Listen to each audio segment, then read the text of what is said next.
The little girl tugged on her father's hand and pointed at the glittering jewelry in the shop window, her eyes wide with wonder, and Marcus felt his heart crack just slightly at the edges, not because he couldn't afford it, but because he remembered the last time someone had looked at him like he didn't belong anywhere near something beautiful. That memory lived in his chest like a splinter he could never quite reach. It had started on an ordinary Tuesday morning, the kind where the sky is flat and gray and the world feels indifferent.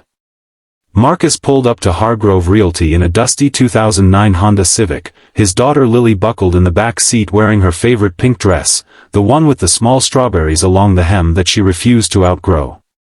He had promised her a special day. He had no idea how special it would become.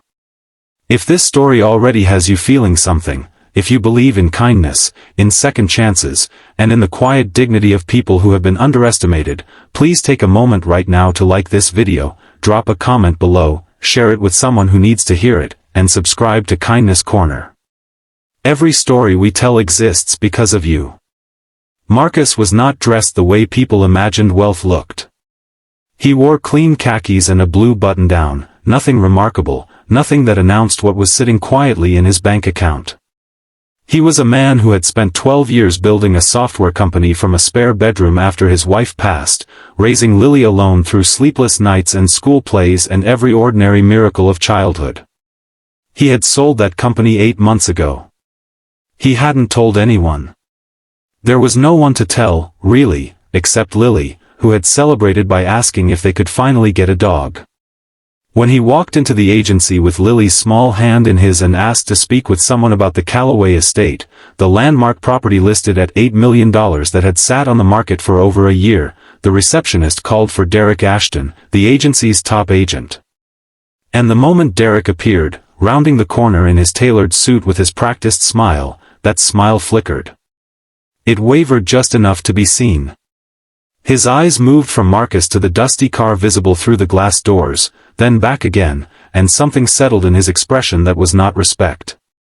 Derek led them through the formality of introductions with the energy of a man who had already decided how this story ended.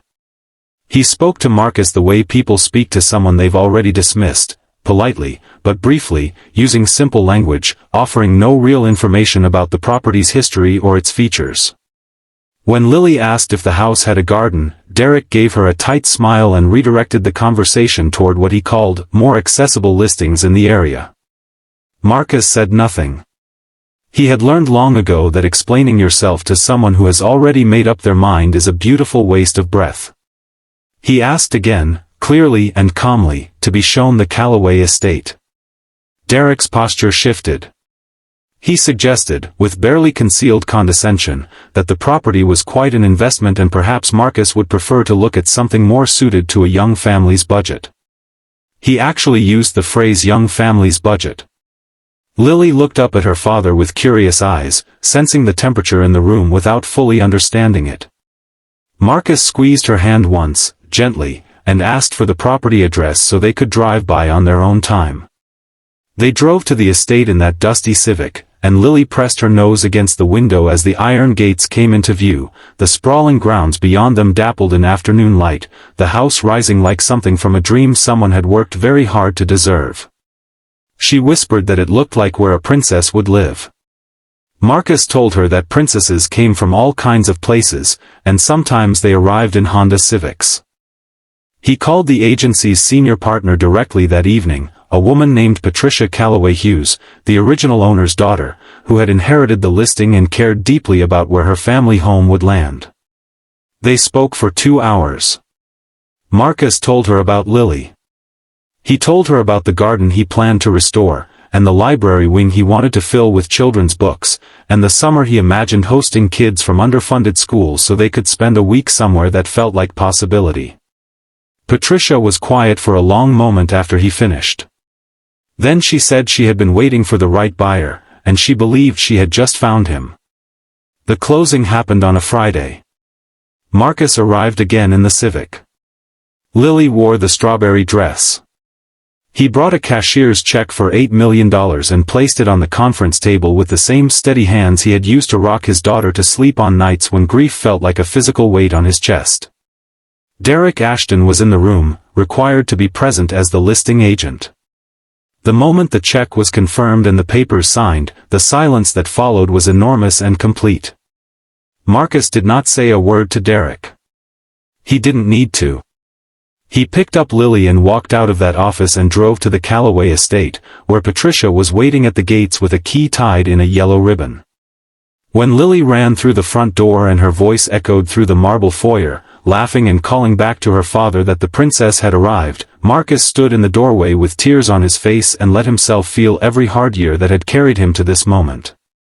If this story moved you, if you found yourself rooting for Marcus, feeling the weight of those years, believing that quiet strength always outlasts loud cruelty, please like this video, share it with someone who needs to believe in something good today, and let us know in the comments below what this story meant to you.